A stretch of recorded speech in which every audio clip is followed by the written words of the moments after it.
I am absolutely 100% sure that your resume has these four mistakes. So let's get started. So guys, my name is Ritik Raj. I'm working as a global recruiter for a good number of years.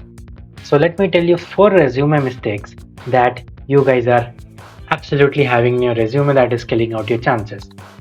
So first point is your irrelevant experience is taking up most of your space. So let's start with an example.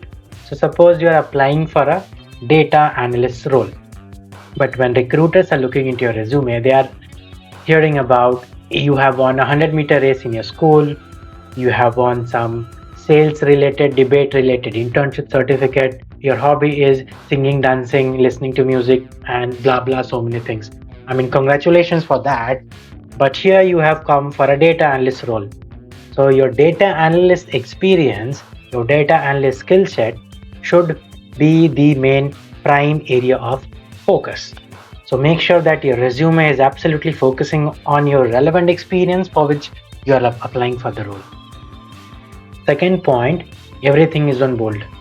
So what I've seen is lots of resume, people just put everything in a bold as it is some historic scripture. Don't do that. Your resume should look presentable, it should be easy to read. So what I mean by saying that is, see, we as a recruiter, we are scanning more than 100 resumes a day. So if you are expecting me to go through line by line everything, it is not possible. So what recruiters are, I mean, it's a very basic concept. So if you want to make sure that your resume is visible, and make sure those keywords are only on bold, which are relevant for the job that you are posting in. So again, taking another example of data analyst. So if your data analyst experience, anything related to your data analyst skill set, that could be Python, Tableau, any skill set, any tools, technologies, any software, any language that you are aware of, make sure that you are putting that on bold so that it is easy for people to just scan your resume quickly. Also, make sure that your skill sets and your experience are capturing the initial part of your resume. So your initial part should not be filled by some irrelevant certifications or irrelevant school marks and all, college marks. It doesn't matter. If you are already a settled person, then your skill sets and your experience is something, the work experience that you have covered is something that should hold the majority and should be in a better layout, and rest other things will follow up after that. Third point is you are listing your responsibilities, but you are not listing your impact and results. So what I mean to say is your work impact is greater than anything else that you can show in your resume.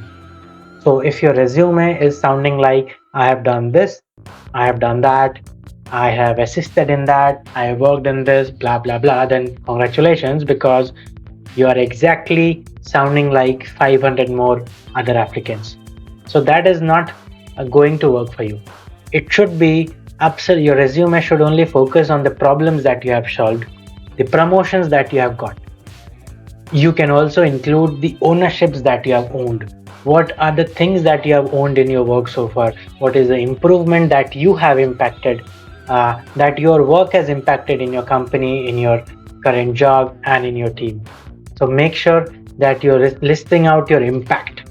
Responsibilities are good, list that as well, but it should be more focused on the impact, what you have done, you have delivered to your current or maybe the previous companies. Fourth point is actually the most common mistake that I see in most of the resume. Your resume is not particularly even coming close to the job title you're applying for.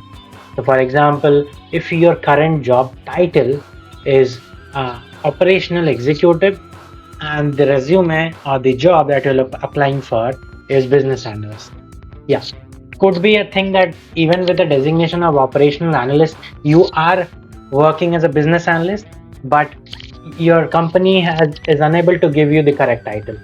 So make sure that you're not doing this mistake in your resume. Yeah, write operational executive, but if you are actually covering a work of business analyst, then at least in a small bracket, write business analyst, so that when you apply for a relevant job post, when you apply for a relevant vacancy, your job title, your current wrong job title should not come as a barrier to you. So whatever is your work, make sure that you are putting that in a bracket if your current job title is not catering your current work. So what I wanted to say is relevance will always beat potential. And for showing relevance, you have to write the relevant things. So yeah, in short, what I wanted to say is you must be aware about how you are presenting yourself in front of the recruiters, in front of the hiring team. So how you can present yourself better? The first step is always the resume, because nobody is going to ask you to come for an interview straightforward. First, they are going to ask for your resume. So make sure that your resume is telling the right set of things. The resume is representing you in the right way, in the right set of things where you want to take your life ahead, where you want to take your career ahead. So yeah, that's all about these 4 points. I'm very sure that at least 2 or 3 points you must have spotted in your resume. So go right now, improve your resume, correct it. So that's all for the video, guys. You can comment down below if you wanted to cover something. You can hit the like button, and please make sure that you're following me on LinkedIn and you're subscribing the YouTube channel as well.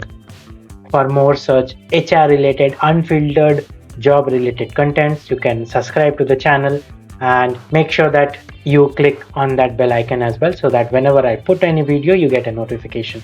I thank you so much for watching, and I will see you in the next video. Thank you.